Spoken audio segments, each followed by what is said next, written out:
So you know how AI models will take GPL code and mix it with completely incompatible licenses. In the past, this was done with code snippets and small functions and various other independent parts of the code base. But as this idea of fully agentic programming becomes more and more popular, we're gonna see more of this. This will not be the last case, but at least right now, I'm not aware of a situation as crazy as this one. I'm not a lawyer, and I'm pretty sure the project maintainer isn't a lawyer either, but today we're here to talk about a project called Chardet, a Python character encoding detector. Okay, sounds fair enough. Let's scroll down just a little bit. Chardet 7.0 is a ground-up MIT licensed rewrite of Chardet. Same package name, same public API, drop-in replacement for Chardet 5.x and 6.x. Just much faster and more accurate. Python 3.10 plus, 0 runtime dependencies, works on PyPy. Okay, all of that sounds fine. Now, the bit of drama is with the old license. It's now MIT licensed. It was originally an LGPL project, and the current maintainer, that's not the guy who started the project. In case it's unclear, usually that's not a thing you can do unless you either rewrite everything, which usually not a thing you can do unless, one, you get permission from all the contributors or remove their code from the code base, and on the topic of removing it, do a full rewrite, get rid of everything but your own code, and then you're good to go. And that is what is being claimed here. A full rewrite that doesn't have any of the old code. And you might have noticed the M dash. So this was spotted by Morten Linderud of the Arch Linux project.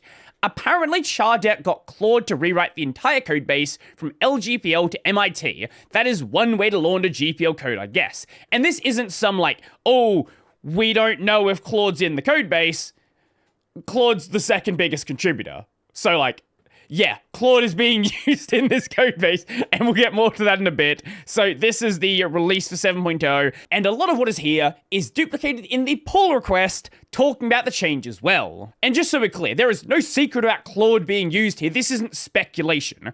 I put this together using Claude Code with Opus 4.6 with the amazing Obra Superpowers plugin in less than a week. It took a fair amount of iteration to get it dialed in quite like I wanted, but it took a project I'd been putting off for many years and made it take 4 days. Now, my main focus here isn't about the technical merits of porting the code. We recently talked about the Ladybird browser going from C++ over to Rust. Now, in that case, they didn't change the license. It's still the license it always was, and that's totally fine. In that case, the main focus was, is this a good use of the tooling? Does it actually make it easy to migrate languages? In this case, though, I don't care if the code is good. I don't care if the code is bad. The main focus here is changing the license, effectively trying to launder the code from one license over to a more permissive license. Now, this can be done with a project, but it has to be done in a very careful way. When you're doing a rewrite of code that you don't own, it is very similar to doing reverse engineering. It is incredibly important that you are not deriving code from any of the existing incompatibly licensed code. Asahi Linux is a great example of this. This is why they want absolutely nothing to do with Apple engineers in the project. If you've worked for Apple, if you're an Apple contractor, you cannot touch the project because Apple can use that as an excuse. And when you're a person doing this porting, it is difficult, especially if you're an active maintainer on the project, because this is something you've seen over and over and over again, and trying to not derive from code you've seen that much is very difficult.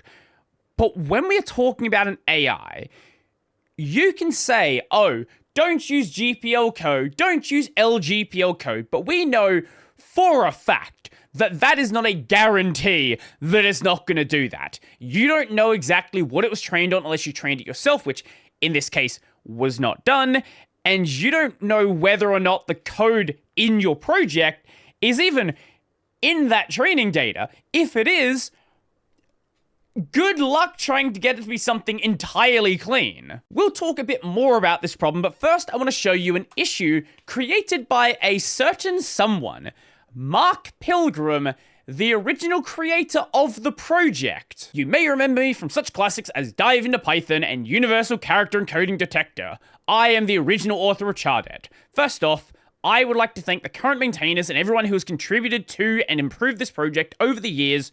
Truly a free software success story.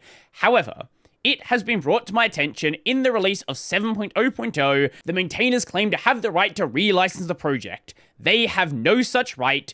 Doing so is an explicit violation of the LGPL. License code, when modified, must be released under the same LGPL license. Their claim that it is a complete rewrite is irrelevant since they had ample exposure to the originally licensed code, i.e., this is not a clean room implementation.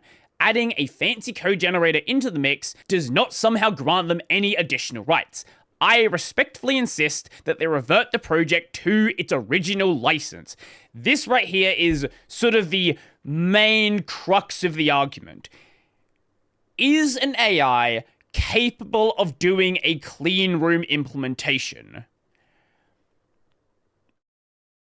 This is still a legal question to be answered. As there was quite a lot of discussion in this thread, a couple hundred comments, the current maintainer did respond. Hi Mark, and thank you for reaching out. I've been the primary maintainer and contributor to this project for over 12 years, and I don't take that stewardship lightly. I want to address your concerns directly. The core claim that this is not a clean room implementation and therefore must remain LGPL.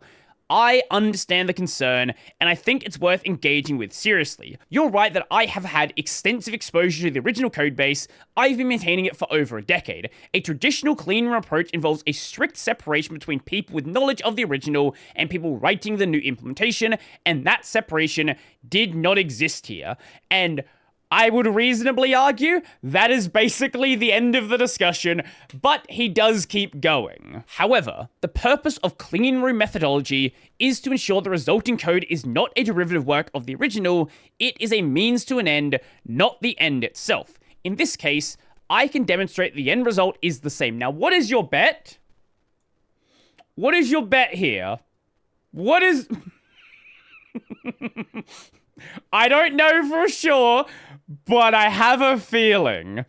I can demonstrate the end result is the same. The new code is structurally independent of the old code through direct measurement rather than process guarantees alone. I ran jplag across every major release in this repository. Jplag parses Python source code into syntactic tokens, function definitions, assignments, control flow, etc., discarding all variable names, comments, whitespace, and formatting, then finds maximal matching subsequences using greedy string tiling, renaming variables or reformatting code does not change the score. And as you'll notice, the similarity goes down and down over the years.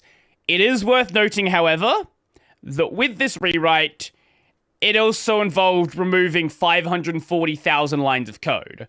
So, I would expect it to be very different because most of the code isn't there. I want to draw attention to a critical distinction in this data. Version 6.0.0 had major changes to how single byte char-set detectors were trained and stored, and that version shows only 3.3% average similarity to 5.2.0, but its max similarity of 80% tells you the files were carried forward from the prior release. It was still clearly part of the same lineage, still a derivative work, and still rightfully LGPL. Version 7.0.0 is qualitatively different. Its max similarity against every prior version is under 1.3%. No file in the 7.0.0 codebase structurally resembles any file from any prior release. The match tokens are common Python patterns that appear in any project, argparse boilerplate, dict literals, import blocks. This is not a case of rewrote most of it carried some files forward, nothing was carried forward. Whilst that might be your argument, and that is a fair argument to make, are you certain? Are you certain that nothing at all was carried forward, no implementation details? This is the concern you have when doing any sort of rewrite like this. If anything is left over, that's still LGPL code. And that link he has there is just deleting all of the old files, but that doesn't mean that none of the implementation details were carried forward. All it means is the old files they were in have now been deleted, which, if anything, kind of just makes it look like you are trying to hide any similarities that were there, making it harder to find that older code and actually do that comparison. I'm not saying that is what he is doing, but it is now much harder for a third-party auditor to actually go and do that audit. On the LGPL scope, I'm not a lawyer, but my understanding of the LGPL is that its copyleft provisions apply to derivative works, code that is derived from the licensed code, and do not extend to independent implementations of the same idea. This is true, and the argument is that this is a derivative of the code.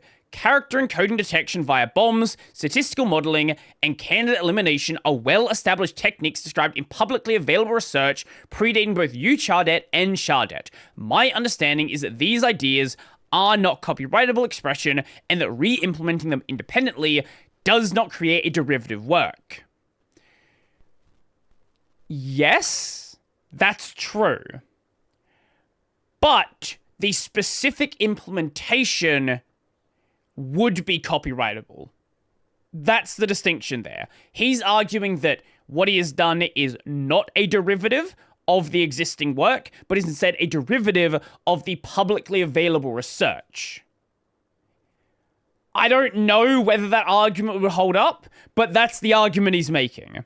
I'd also note that if prior exposure alone were enough to disqualify a rewrite, it would be very difficult for any maintainer of an LGPL project to ever write a new implementation of the same functionality under a different license, regardless of how different the resulting code is. I don't believe that's what the LGPL requires, but I'm open to hearing a different interpretation. The core question, as I see it, is whether the new work is derived from the old work, and the evidence above suggests that it is not. Again, the evidence that he has provided himself. It's basically, I did a audit on myself, and I proved that I'm not guilty. For full transparency, here's how the rewrite was conducted. I used the superpowers brainstorming skill to create a design document specifying the architecture and approach I wanted based on the following requirements I had for the rewrite.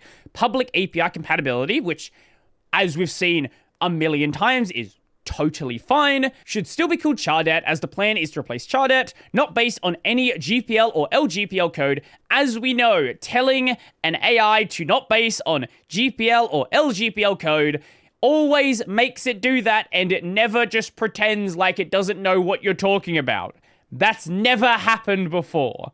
High charge detection accuracy on test data. Language detection not a hard requirement, but if it is easy or a byproduct of other design, do it. Fast and memory efficient to use multiple cores efficiently. No runtime dependencies. Must work in PyPy and CPython. Clean and modern design. If using trained statistical models, use data available via Hugging Face load dataset API. Any training code should cache data locally so we can retrain often during development process. Benchmark often, and does not use tons of large dict literals that does not see Python 3.12 where it takes forever to import such things. This is part of the reason why I think that a lot of this is AI generated. When he writes himself, like, you get lines like this. I understand this is a new and uncomfortable area, and that using AI tools in the rewrite of a long-standing open source project raises legitimate questions. But the evidence here is clear. 7.0 is an independent work, not a derivative of the LGPL license codebase. The MIT license applies to it legitimately. I'm happy to discuss this further, and I genuinely appreciate you raising concerns. Now, when he said that this is something you wanted to do for many years, he actually does mean this is something you wanted to do for many years.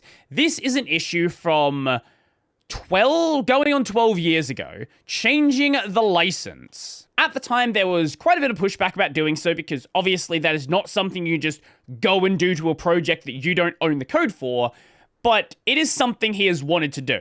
Now, he's been not only the maintainer, but also basically the sole contributor for a very long time now. So a lot of that code has changed, a lot of things had already been removed from the code base, and a lot of stuff that may have been left from early developers like Mark may have just been non-copyrightable work like boilerplate and basic things that are not copyrightable whatsoever. But this takes us into an interesting question about AI and code and copyright, because it's not at all clear what's going to happen worldwide, but specifically in the US, they are leaning towards AI work probably not being copyrightable. Now, this is specifically regarding AI art. and maybe when it comes to code, things are going to go differently.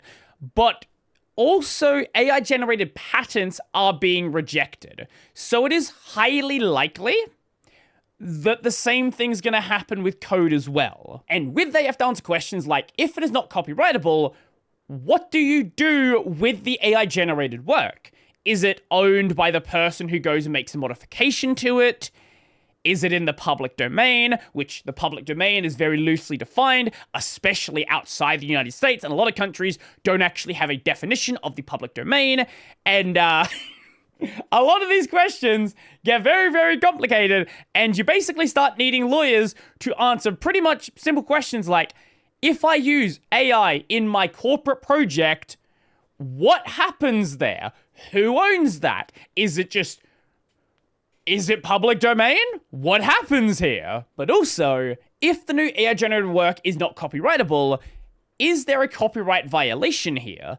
Or is this new AI-generated work just considered to be a derivative of the original work and then licensed under the original license, in this case, being the LGPL? But if that is not the case, and if the new work is not copyrightable, where does that actually put the license? If you have public domain code and then just stick an MIT license on it, that's not now MIT licensed code. You have an MIT licensed version of it, but that code is still public domain. So assuming that this is not a copyright violation, does this license now even apply, or is the new rewrite just in the public domain? These licenses we use for code are built around human work and built around the fact that copyright does exist. So if there is no copyright, then are you able to apply any additional restrictions onto that code? I don't know the answer to that, but I would guess if it's in the public domain, which it seems like that's where AI work is going to go, the answer is probably no.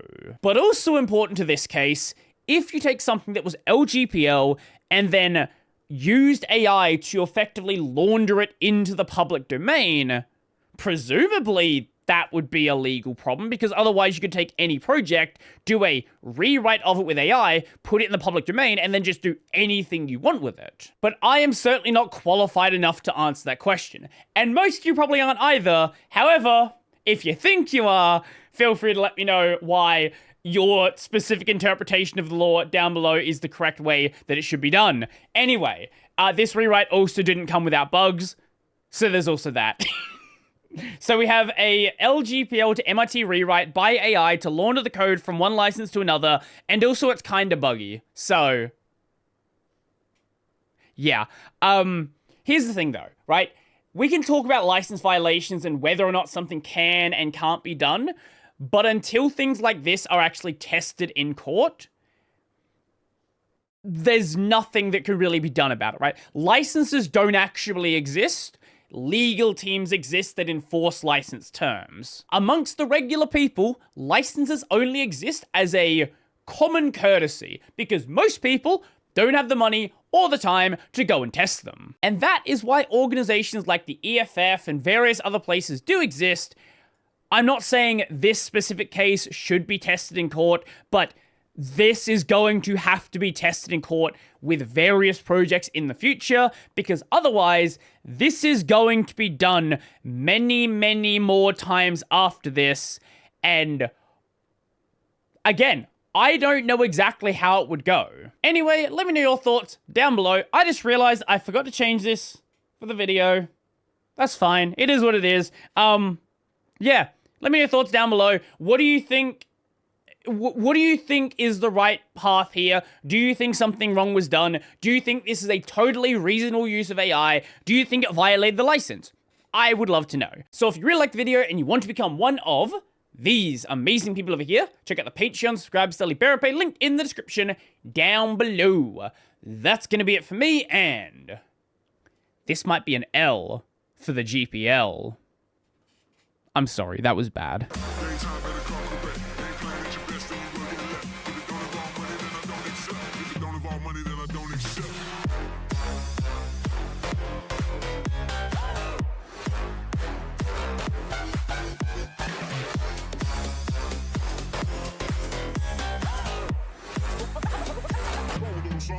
like this.